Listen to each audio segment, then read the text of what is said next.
So now we're going to talk about how you actually grade a quiz or the process of seeing the grade of the quiz. So I've gone and clicked on my quiz here, and you'll notice that I have an attempt. And I'm going to go ahead and click on the attempts here. And notice it'll be the number of attempts that you have for the students, depending on how many students you have and then whether you allow retakes or not. That number will be higher or lower. Um, I have a few different boxes that I can go ahead and set up this report for. I have preferences just for this page, so I can show or download all attempts, only participants who have entered, who have or have not attempted the quiz, participants who have attempted the quiz, and participants who have not attempted the quiz. So in this case, I want to show all attempts. Over here, I have a couple check boxes. This one basically lets me, when I check it, show the highest grade that student's gotten. So if you have a quiz that has multiple attempts and you only want to see the highest, then you can check this and click on Show Report, and it will only show the highest grade that they have. You can also check this if you need to regrade quizzes or quizzes you need to have quizzes marked for regrading. You can check this as well, and it'll show that. So I'm just going to leave highest grade for now, and I'll discuss regrading here in a minute so you can understand what that means. Your preferences for this report, you can have a page size of a certain number set.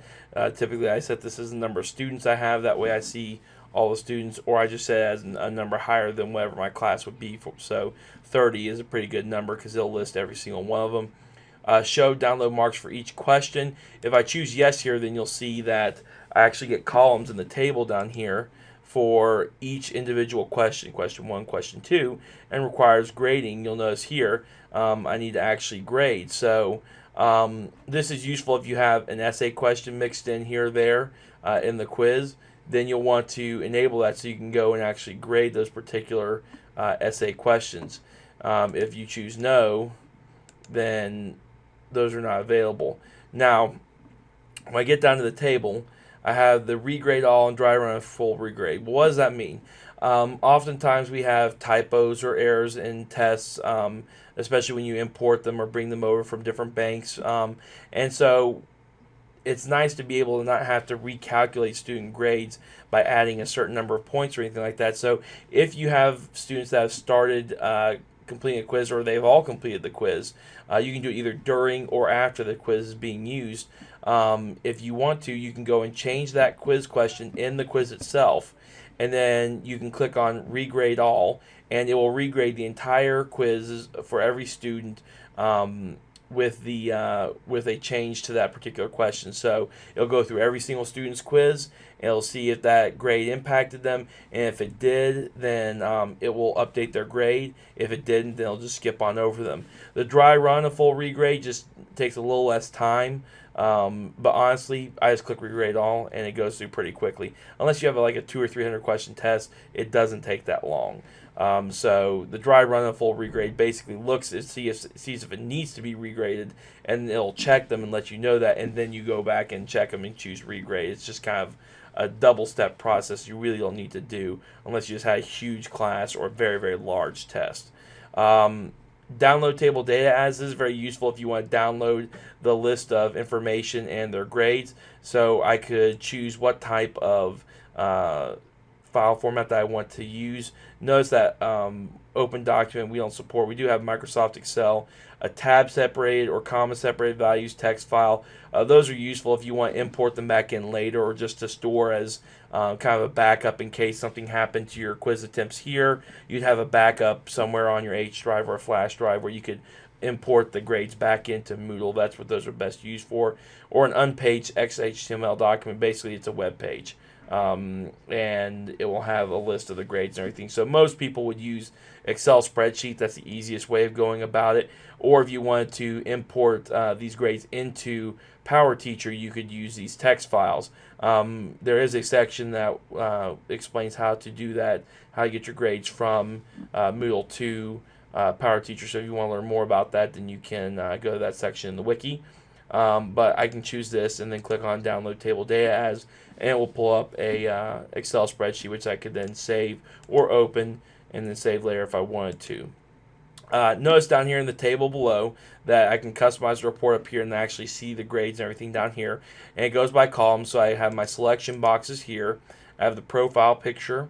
I have first name, surname, just allows me to sort by those things. So if I have multiple students, I can sort by their last name, which is surname, when it started on, when it's completed. Notice that all these headings I can click on, that means that they can just be sorted by the completed date and time, or by the started on time, or by the amount of time it took them to complete the quiz. So if you wanted to see which students took longer than others, then you could sort it by time taken, and you could see that as well. And you could also put it in a spreadsheet and keep it for your own records if you wanted to. And then finally, their grade out of 100 points in this case. And you notice it says not yet graded. If I click on this, then it allows me to go back to the attempt and see what they actually have to be answered. Now, you'll notice in this case it says, here's the question, there's my question, there's their response. I can click right here where it says make comment or override mark, and it allows me to actually grade this particular essay question here. So that's my answer.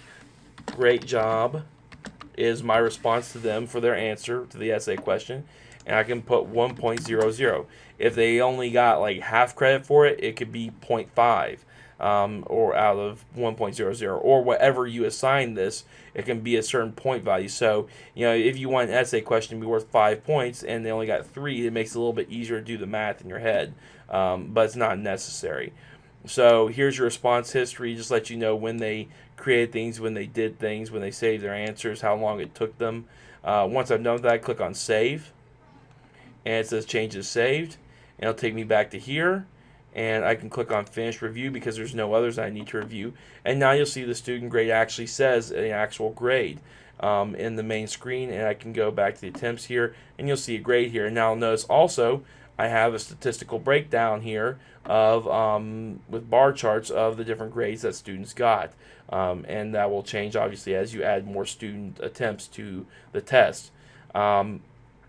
The buttons down here once again go along with the dry run of full regrade, so you check which ones you want to regrade and click on regrade selected attempts.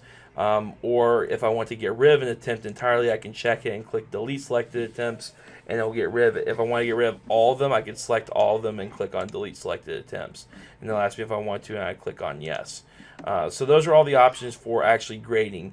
Remember, like I said earlier, if you have essay questions, it's a lot easier to show the report like this, and then I can go in and actually review the response here and make my comment here. That makes it just a little bit easier to do than actually having to go through the other steps. So that is one other way of grading that.